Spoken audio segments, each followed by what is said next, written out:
Assalamualaikum warahmatullahi wabarakatuh. Baiklah, perkenalkan nama saya Agung Surya Maulana dari jurusan Teknik Informatika Uinsus Karyau. Di sini saya akan membahas tentang sistem operasi. Apa itu sistem operasi? Sistem operasi adalah perangkat lunak yang paling penting untuk menjalankan komputer. Fungsinya adalah mengelola memori komputer dan proses-proses yang berjalan di komputer, serta semua perangkat lunak dan perangkat keras.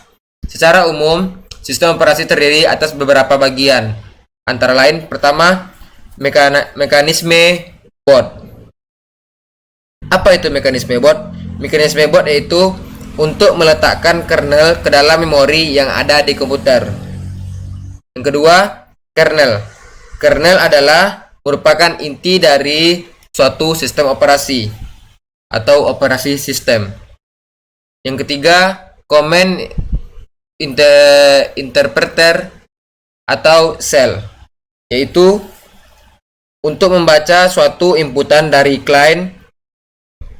Nah, selanjutnya ada pustaka-pustaka, yaitu penyedia kumpulan beberapa fungsi dasar serta standar yang bisa dipanggil oleh aplikasi lain.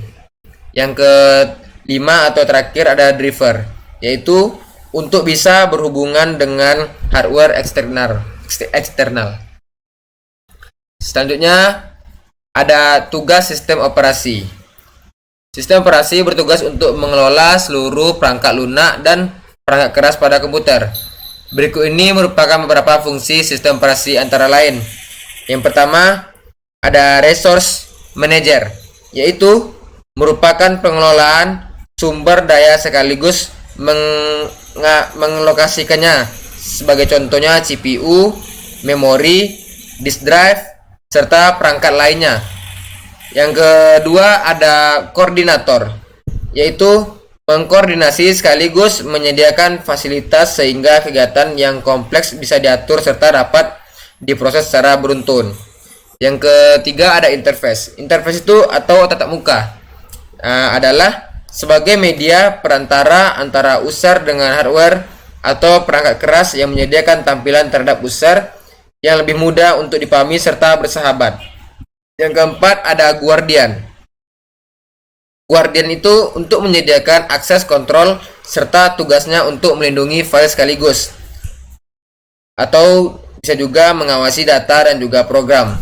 Yang kelima ada optimizer, yaitu penjadwal masukan atau inputan yang dilakukan oleh user, proses untuk komputasi pengaksesan basis data serta penggunaannya.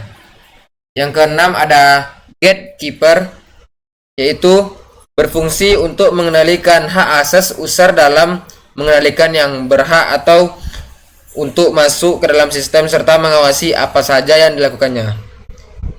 Yang ketujuh ada akuntan, yang berfungsi untuk mengatur waktu CPU, pemakaian memori, pemanggilan input atau output, disk storage, serta waktu koneksi terminal. Yang terakhir ada server, yaitu untuk melayani user komputer, pengelolaan sumber daya sekaligus mengalokasikannya. Sebagai contoh CPU, memori, disk drive, serta perangkat lainnya. Selanjutnya, jenis-jenis sistem operasi.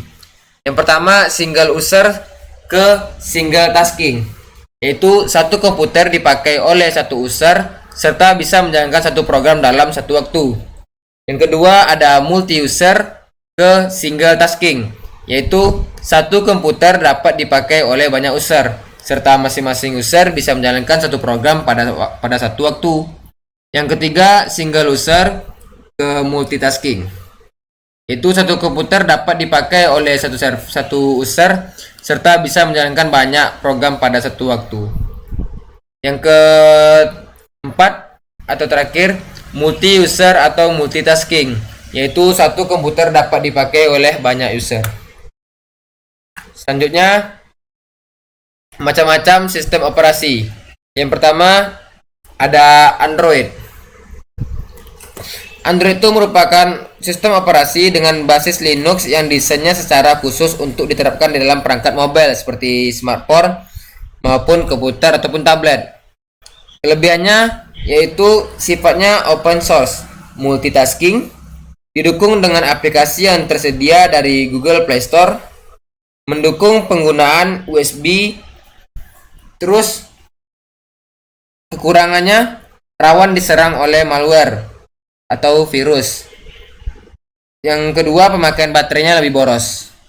Selanjutnya ada Windows. Windows adalah sistem operasi terbesar di dunia pada waktunya. Pada waktu ini telah banyak dijadikan sebagai opsi untuk membantu atau mengkoordinasi keperluan sehari-hari, mulai dari komputer, instansi, akademisi, sampai keperluan pribadi. Kelebihan Windows tersebut adalah: pertama, usernya friendly. Yang kedua, aplikasi operasi sistemnya atau sistem operasinya yang melimpah. Yang ketiga, lebih mudah untuk proses instalisasinya. Kalau kekurangan Windows tersebut, dia tidak open source, mudah untuk diretas sebab memiliki sistem keamanan yang masih lemah. Yang ketiga, berbayar serta lumayan mahal. Keempat, rentan diserang virus. Yang ketiga ada Linux. Linux adalah sistem operasi dengan open source yang mana kalian dapat memodifikasinya serta menggunakan sekaligus mendistribusikan kembali secara bebas.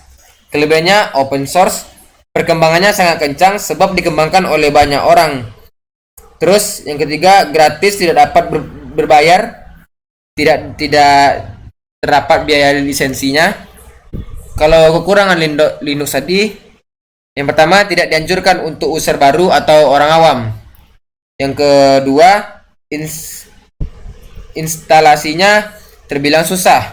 Yang ketiga, aplikasi Linux terbatas. Yang keempat ada macOS.